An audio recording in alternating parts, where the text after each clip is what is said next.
assets in your business. Today, Rob Villano, CCSI Cybersecurity Practice Manager, will be presenting. And for those of you not familiar with CCSI, we have been in business since 1974. And our core competencies consist of infrastructure, which incorporates the data center, new data center builds, switches, security with firewalls, IPT, wireless, disaster recovery solutions, video surveillance, access control. We also have customized hardware maintenance offerings. We call it CCSI Net. It's a third-party break, fix, feet on the street, 24/7 service. And then we have 24/7 application monitoring solutions that we offer customers, as well as our NOC, which is a 24/7 by 365 managed service provider for many of our clients. And what we'll be talking about today, our managed security provider solution offering, it's ThreatProtect, and it encompasses many silos around security offerings. Now, for any questions for today's call, please message them to our webinar host, Catherine Irizarry, and we'll get those addressed at the end of our session. Also, for today's event, a survey will be sent. For all completed surveys, you will receive a complimentary Starbucks card. And again, we really appreciate your feedback. Let us know what you want to hear about. Let us know what you thought of the session. Let us know. We'll keep you up at night. What's a concern to you, especially today with the many threats around security for organizations? At this time, I'd like to take this opportunity and introduce you to Rob Villano of CCSI. Thank you, everyone. Well, thanks, Joe. Welcome, everyone, to CCSI's webinar on unauthorized network access, how to protect your business, how to prevent unauthorized network access. And so my name is Rob Villano. I'm the cybersecurity manager here at CCSI. I'm a data privacy advocate. I specialize in safeguarding the confidentiality and integrity and availability of highly sensitive data. I've done so in many very highly sensitive industries for data, that being healthcare as well as the financial services industry. I hold multiple security certifications, and I really enjoy advising and collaborating and helping clients with their information security needs. They're incorporating best practices, solutions, as well as advising on risk assessment remediation strategies. I can absolutely be contacted via my email. I encourage anyone who has any questions to do so at rvillano@ccsinet.com. So let's begin. I thought when putting this together today, the webinar, I would put together 4 takeaways for today to focus on these 4 items. And starting out, first and foremost, how to prevent targeted attacks. We'll talk about that today. We'll talk about the specifics behind that. And moving along, we'll look at our managed SIM, which provides complete visibility for an organization's environment. Really important to understand what's happening, obviously, within your enterprise. You do so by way of log management, centrally log management, and SIMs are a great tool to do so. Some cyber hygiene activities are really, really important, such as pen tests and vulnerability management. We'll take a look at those and how we can actually feed those into a SIM product as well. And then finally, the 4th item to focus on would be we can't emphasize this enough, the importance of enabling multi-factor authentication. Really important to prevent against what's called credential stuffing, brute force attacks, and the like when it comes to passwords. All of these items really rely on 3 things, right? So people, process, and technology. Here at CCSI, we like to incorporate these 3. The strength of each are complementary, and we'll talk about those 3 items as well. So let's begin. When I put this together, I thought, since there's such an investment in Microsoft products these days, particularly around Office 365 or Microsoft 365, when preventing target attacks, a really important risk factor would be business email compromise. I would certainly encourage everyone out there who's using these platforms, the Azure platform or Defender for Office 365, is to leverage your Microsoft investment, right? Microsoft Defender is a really nice product. It detects malicious and suspicious content, and it also correlates attack patterns, right? Which is really important for understanding what's going on your network. Microsoft reports that it blocks at least 25% of all malicious messages immediately at the edge. And so it determines anomalous email traffic and it applies its blocking scheme. It does so by using, at least in the email sense, for preventing business email compromise, it uses spoofing technology to determine sender authenticity. And so it does so by these three protocols, right? The SPF, the DKIM, and DMARC standards. That should be DMARC, not DMAC.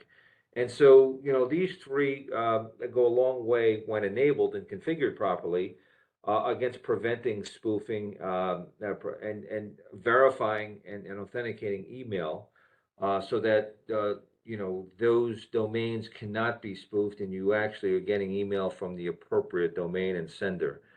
Really important techniques to have in place and enabled. You can protect also against an impersonation of what we call high-profile users, right? And so you can think of a high-profile user as a very important person in your organization. These are usually higher-level folks who have their finger and pulse on the organization, but also may have financial,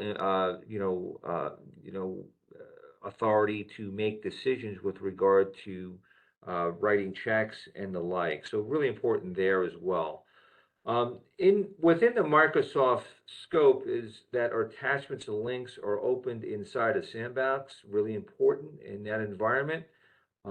We'd like to obviously have things happen in there and not out in a live production setting. All of these types of configurations lend themselves to a lower risk within your Microsoft environment, specifically as it relates to email. There's even a checks link reputation using what's called a safe links user protection. And so if you were to click on a link, Microsoft reports that they can sort of isolate that and prevent any malicious activity there as well. So the notion here is that this product is very useful. It should be leveraged and configured properly to prevent a really important risk vector and to prevent malicious activity. So as we move along, we wanted to talk about managed endpoint protection. We hear a lot about that. So I just wanted to bring that to the forefront here. First and foremost, endpoint device security, you can consolidate that into a single function, and it delivers a lot of the things that we've come to rely on here in the cybersecurity space. All the anti-features of virus, anti-spyware, and malware in particular. It even provides host-based firewalls and application control, which these days are really important.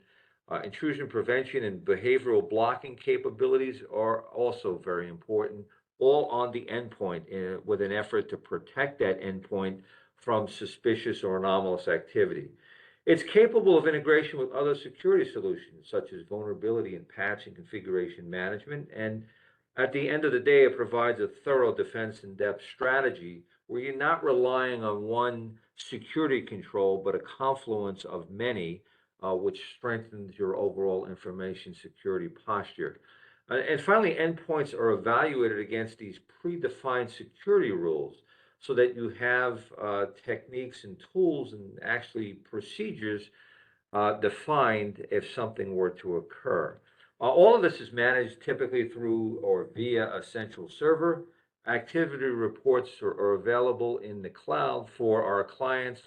And in general, this is a really important feature because, again, it lends itself to that visibility component that we spoke about earlier.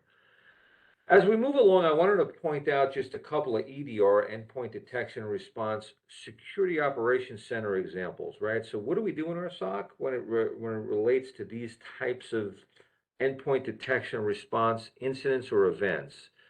So we'll look at process-based threats, right? Many of us can think along those terms with regard to Some of those items that, we'd want to block or certainly investigate in a more thorough way.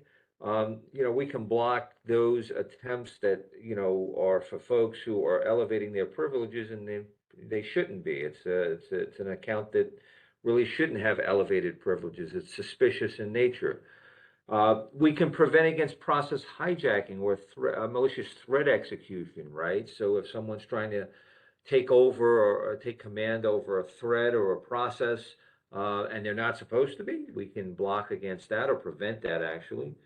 Adware, which is always, an annoyance or unwanted, we can block against that, and certainly crypto miners as well.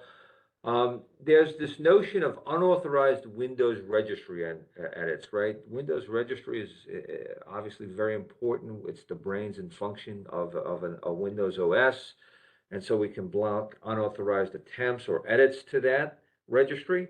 And also there's this tool called PowerShell, which is for admin use only. PowerShell can be misused in a significant sense, so we want to be careful with that. And then any sort of file encryptors, which typically are associated with ransomware activity, those can be blocked as well. We look for these kinds of things. We're monitoring for these kinds of activities, and we have process and procedure in place to prevent these types of process-based threats. So just some examples with regard to what a SOC does, either automated or manually.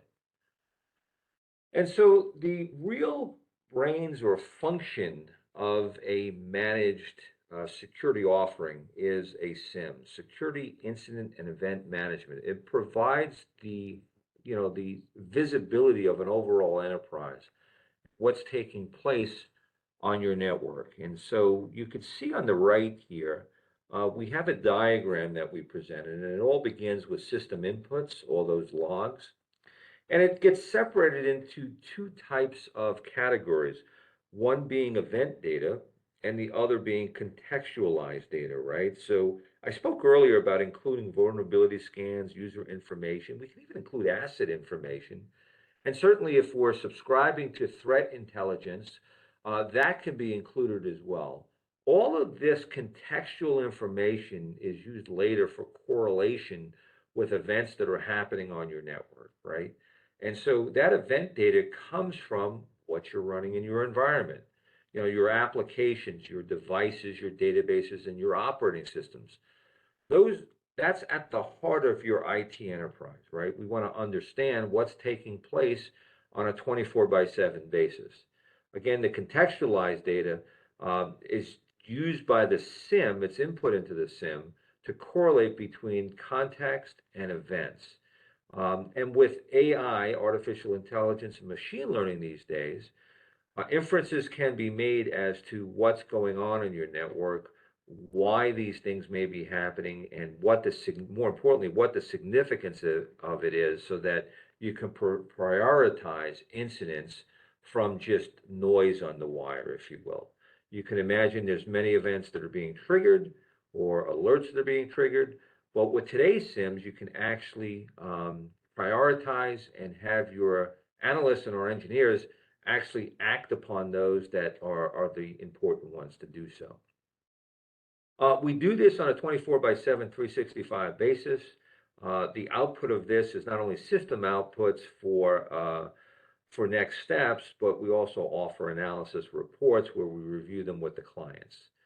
The data collection normalization is really a baselining of these features with the client, where these correlation logic rules and aggregation take place based on that, what we call baselining or normalization.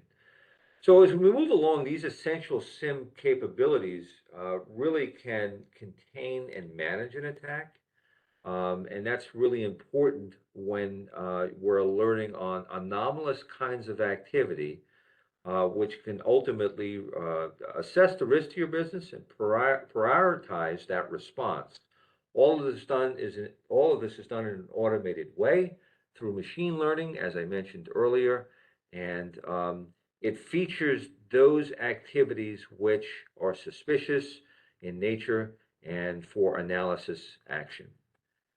And so managed SIM services, which is what CCSI specializes in and offers to its clients, um, these are the key features on the left. As I mentioned, you can monitor and investigate on a 24 by 7, 365 basis. The goal is to reduce false positives. We do so by parsing, normalizing, and categorizing events, as I mentioned earlier, with event data and contextual data. We store the events securely for future forensic analysis. That's really important to go back and understand those events. So we store those in a secure manner. We correlate those events for advance or to enhance our detection and identification techniques. And we provide a service where we'll respond to our clients via a number of areas, email, phone, and we'll respond via runbooks with escalation and mitigating actions and ultimately advice to the client. And finally, we provide monthly, quarterly, and evenly quarterly reports, as I wanted to say, for our clients and incident reviews on a regular basis. So this is our SIM service, really important feature, as I mentioned, from a visibility standpoint for your IT enterprise. As we move along, I wanted to mention as the fourth item in the takeaways today, which would be penetration tests and vulnerability scans. These really are cyber hygiene, and cyber hygiene for an information security program is a critical feature. Success depends on how IT or information security teams work closely with your IT staff. At CCSI, we do that. We have dedicated engineers and project managers that do so. And we really develop that relationship because any of the advisory services that information security relies upon and demonstrates, we're going to need IT staff to make those changes and configurations as per best practices. Penetration tests are really a way of strengthening your network defenses. They also bring visibility to your security strategy by understanding where there may be misconfigurations within your overall network strategy. It does so by way of using specialized security tools to discover network weaknesses that may be exploited. Typically, these are misconfigurations. Some of the items may be publicly exposed ports, an OWASP, which is the Open Web Application Security Project. That is an application-based top 10 of weaknesses that have been well defined and well understood, as well as security best practices to prevent against. And typically, we want to identify those systems that are unpatched, such as an operating system, an application, or devices, maybe even firmware. So, and these findings are all documented in a comprehensive report, either for compliance or for your own your information security program.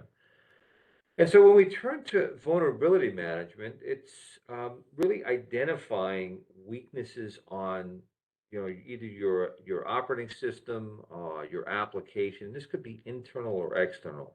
Again, we'll develop reports. We'll meet with you regularly to give you a sense on what we found and what, more importantly, the mitigation or remediation efforts should be. And we do that in a way to encourage your overall patch management program for remediating these vulnerabilities so that you can document it in your change management system. All really three of keys for what we call cyber hygiene. Again, it's a really critical function because you want to have appropriate configurations that align with security best practices. So as we move along, I spoke earlier about multi-factor authentication. I can't stress enough the importance of enabling multi-factor authentication. Usernames and passwords are vulnerable. I don't think that's any secret. They're vulnerable to brute force attacks. They can be stolen by third parties. They can be advertised on the dark web and in other areas of the web. We've all heard of those breached organizations, large and small.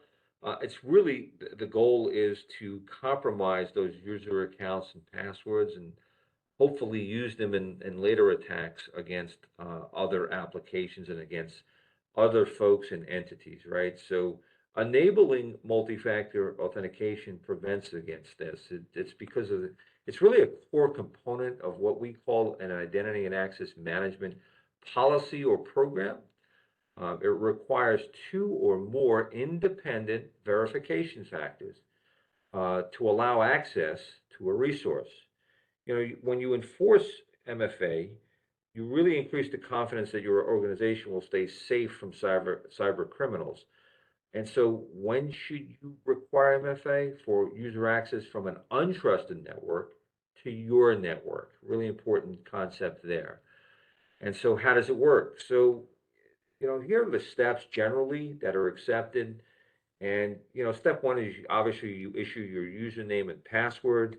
And what you receive back when you have a registered device, something you own, is a PIN from a phone app, right? Once entered. The three steps here are something you have, right? Something you use, something you have, and something you are, right? So this is the verification steps necessary to validate your user account and you as a user, as a person, someone you are who you say you are, if you will. And so these three steps are really important. You'll issue your name, you'll issue your password, you'll get provided with a PIN, and you'll enter that again so that you can verify your identity, right? Sometimes there are cases where what's called biometrics are offered, such as a fingerprint. That's the something you are category, right? You are a fingerprint, you are, something of biometric material, if you will. So this is how it works. It's a strong feature and absolutely should be enabled. So at CCSI, we recognize that hackers don't sleep, but neither do we. And so we offer a product called ThreatProtect. And so it offers continuous 24/7, 365 network activity monitoring. We provide real-time attack visibility. It's powered by adaptive behavioral models. That's really a long phrase to suggest that there is software, artificial intelligence, and machine learning that correlates what should be typical or normal behavior against what is anomalous behavior. And it's all in an effort for rapid response to threats and attacks. And so we've designed these services to align with what is called the NIST cybersecurity framework. It's a framework that's offered through the Department of Homeland Security, and it calls out the identification, protection, detection, response, and recovery concepts from cyber attacks. Well regarded in the industry and absolutely accepted as a best practice. And so our ThreatProtect services are aligned as follows. The three highlighted rows here are what we spoke about during our presentation this morning. And so the objective to protect critical assets, the services that CCSI offers are endpoint detection and response, and SIM. There's also a network detection and response offering, but really the deliverable is to monitor your endpoints, alert against any threats, and respond appropriately based on a runbook or other features as mutually agreed upon. And so the next item would be the prevention of unauthorized access. And so here we talked about network penetration testing, where we'll perform that test, we'll report on any exploits and weaknesses, and really give you a sense on where things could be improved. And we'll work with you as well to improve them. Really important feature for cyber hygiene, which we indicated is a critical function. We also, in this area, offer managed firewalls, either from a performance perspective or a firewall rule perspective. We also offer maintenance as well, really important areas for preventing unauthorized network access. And finally, to round it out, proper endpoint configuration relies on vulnerability management scans as well as patch management. And there we're really understanding where your weaknesses are, either on your endpoints, that could be OS, application, or just devices in general. And so we'll not only find them, but we'll indicate and report to you why they are important to close and remediate, and we'll work with you very closely to do so. So these are what we call our ThreatProtect services. Again, I've spoken about the three here that are highlighted that align to today's discussion. So at CCSI, we're offer and do so for quite some time our managed security services, which, as I offered earlier, rely on people, process, and technology. We believe that is a differentiator for us at CCSI, where we have this confluence of these three items of having our people, which are quite well trained. They're SAN certified in SOC. We have over 50 engineers on staff. We're monitoring 24/7, 365. We've been in business, as Joe has mentioned, for just about 50 years now.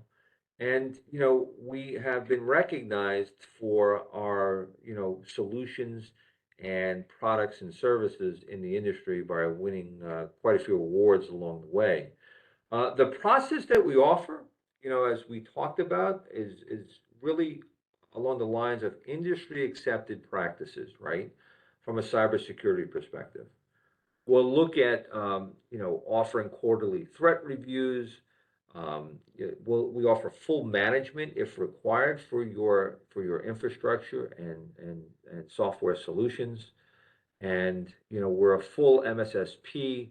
We're AICPA SOC 2 Type 2 certified, which is a really important distinction. That means that we're qualified to protect the confidentiality, integrity, and availability of your data. So really important points there. As far as the technology silo, we offer a best-in-breed technology as far as all of our platforms and solutions. We'll work with you very closely to identify a solution for you and work with you to explain why it's best in breed for your particular scenario. We provide customer portal access for complete visibility of our solutions and advisory services to you. We believe there's synergies with your current install. We'll use it. We're not going to scrap it. And then finally, we'll begin our advisory services with risk assessments of your critical assets so you get a sense on where you can use help as well as strengthening your overall defenses. So as part of our Security Operations Center, or our SOC, as I mentioned, we're SOC 2 Type 2 certified. There's the disclaimer about the AICPA SOC certification for confidentiality, integrity, and availability. We're located here in Bohemia, centrally located on Long Island. And so we're local to many of our clients, and we have many certified IT professionals, both in IT as well as information security. And so here are some of the awards that we have achieved, and so we're quite proud of them. CIO Top 10 Managed IT Service Companies, as well as an MSP 500. Some of the other, locally based recognition for top workplaces, and we're a member of the HIA of Long Island. So I did want to go over this particular slide. We designed this, we call it our cybersecurity wheel or strategy. It aligns again with NIST CSF. We go through the 5 areas of NIST CSF, the identification, protection, detection, response, and recovery of that framework. We found this to be really helpful for clients as well as aligning with an industry accepted framework. So you can see all of our services that are important for a defense in-depth strategy here are aligned accordingly, many of which we've spoken about today. I did want to point out 2 that we have not talked about. And any information security program would not be complete unless you had a security awareness program that's aligned with protection and identification. And so we offer that here at CCSI. We'll manage it for you. We'll run the campaign completely for you. We'll offer, quarterly service for you. Many of our customers are quite pleased with it. It takes it off their plate, and it allows us to do analytics for what folks are understanding and what folks are in need of help with. It's all in an effort to have your employees be better informed, to make better decisions, especially as it relates to cyber threats these days that are out there in the IT environments. The second item I wanted to point out was security assessments and tabletop exercises. We offer those from what's called the Center for Internet Security 20, or now 18. Our clients are quite pleased with those as well. It really sets the stage for understanding where you may need some help for a complete information security defense in depth approach.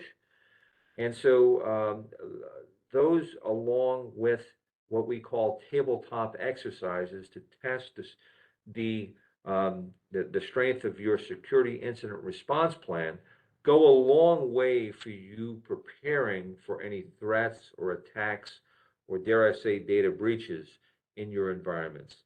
Full reports are available. We offer on-site project management as well as information security staff. Again, very well received. Many of our clients use these reports to present to their boards of directors as part of their overall information security program and compliance requirements. With that, that completes today's discussion. I'm happy to take any questions that you may have. Hi, Rob. Yeah, we got some questions in. The first question we got in was, what is the difference between SIEM and SOC? Yeah, great question. So a SIM is really that component of your infrastructure, right, that provides for the visibility in an automated way, in a software-related way, security incident and event management. There are platforms out there that allow you to collect logs, which a SIM uses to do so, to basically alert and monitor your environment. A SOC, a Security Operations Center, is an area within an information security program that allows for monitoring of many different tools, perhaps not only a SIM, but other tools as well. It also not only monitors, but it has at its core function what to do with these alerts, right? So if you get these alerts, what are we to do with them? Who do we call? How do we triage it? Typically, a SOC is manned by security professionals. And those security professionals have very set procedures and process in order to take a next step to, alert a client, take remedial action, so on and so forth. So those are the differences. Thanks, Rob. The next question we got in was, what are the best cybersecurity investments to prevent unauthorized network access? Well, that's a really good one. So there's quite a few, right? If I were to prioritize them, I would say, probably what we spoke about today, right? You definitely want to protect your endpoints. You definitely want to have email security. You absolutely want to be capable of filtering your DNS and providing for clean DNS throughout your environment. MFA is absolutely essential if you're accessing your network from an untrusted source. These are all go a long way to having a defense in depth strategy. And then, most importantly, when you have these things in place, you have to maintain them. So really good cyber hygiene, using scanning, using pen testing, having a patch management program, go a long way to having a complete information security program. I would also offer that in the case of attacks these days, especially ransomware, make sure you have valid air gap backups. Really important feature there as well. Thanks, Rob.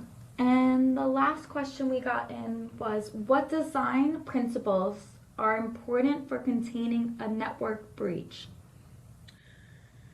Good one, good one. So I think if from, from a top down, if you were to design, you know, a program or a process or a policy, a procedure, you'd want to first get a sense of your data sets, right? You'd want to categorize them, understand through data classification, what's your most critical data, where is it, where does it reside? That defines then your critical systems, and it's all based on your business, right? So, um, what has organizational value, right? That's defined by the business. And so typically what's called a BIA or business impact analysis defines these types of systems that have to be up in a certain period of time, defined by RTO and RPO, a response time objective, response point objective.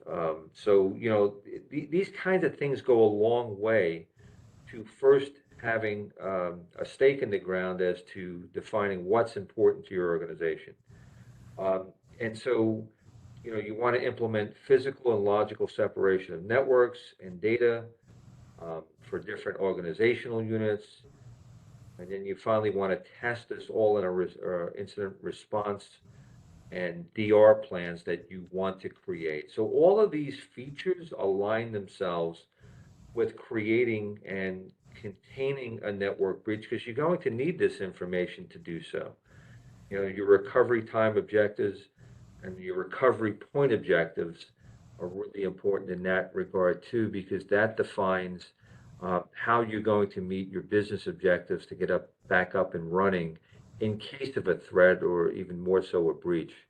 So I hope that helps. I hope that explains, what I would consider as design principles for if I was to contain a network breach. Yeah, great. Thanks, Rob. That's all the questions we got in. Excellent. Okay, great. Well, with that, I'd like to turn it over to Joe Alessino for some final thoughts, and want to thank everyone for attending today's webinar.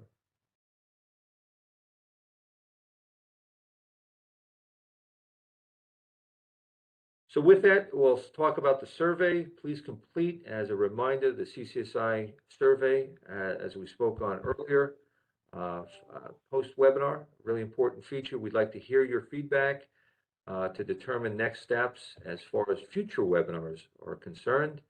I want to thank you, everyone, Rob. as I mentioned. Yeah, thank you, Rob. Can you hear me, Rob?